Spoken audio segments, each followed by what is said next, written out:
So welcome to today's video, another suturing series. So today I'll be going through on how to suture a Y-shaped incision, as you can see. So a Y-shaped incision occurs mainly due to blunt force trauma. So as you can imagine, if it hits that, the skin can start to burst or tear and create a Y-shaped incision. And the main goal is to make sure that these three pieces will all join together. So we'll start with having a suture. So today I'll be using a 3/0 non-absorbable suture. You'll need a needle holder and a scissors, as with any sort of suturing.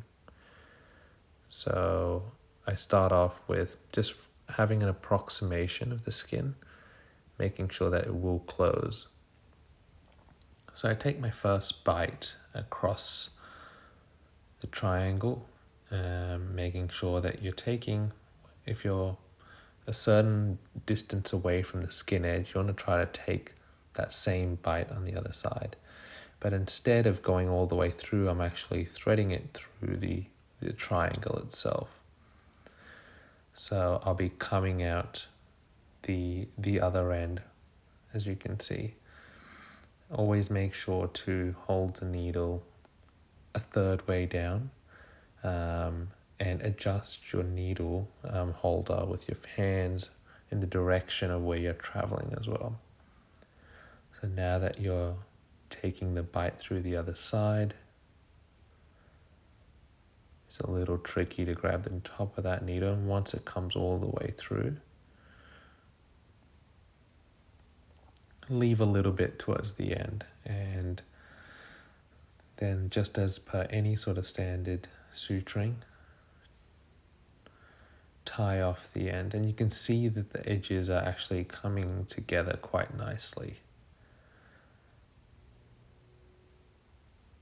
You can always, whenever I do tie that first knot, you can always do it the opposite way, just to lock it in place.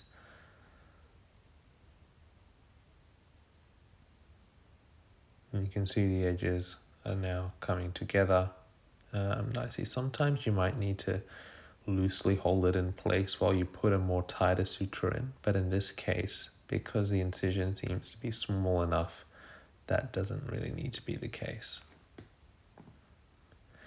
And then for the other edges now, so now you've still got a little bit left over on the top of the distal end of each triangle edge. I usually just put a simple interrupted suture for the rest of the incision, and that will neatly hold everything in place.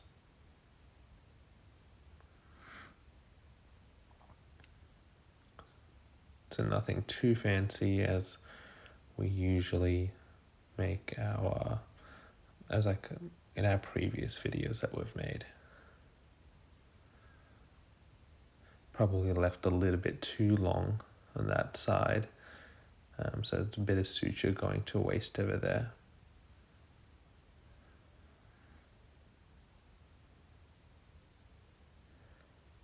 And then just doing it for the last two edges.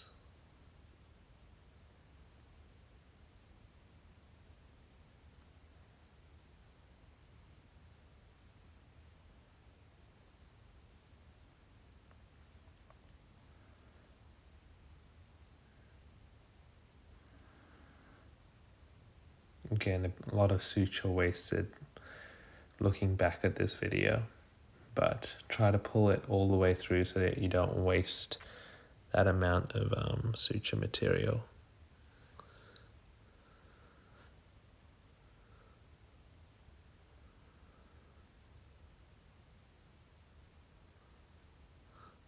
And then of course we can always have new videos looking at different other ways to close different wounds, whether they might not always be straight, some might be gaping open with different tension points, but regardless, the techniques are all very similar. And just placing our last interrupted suture.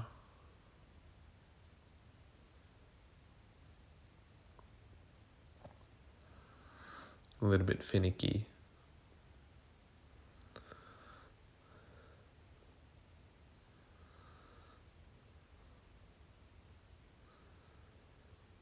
I'm really liking to leave a lot of end on my sutures, but I'm looking at this in retrospect.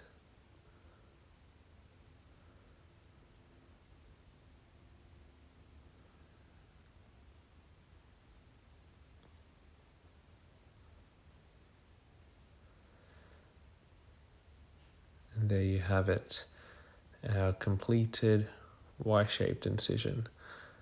So I guess if there's any more video ideas, let me know, but I'll see you guys in the next video.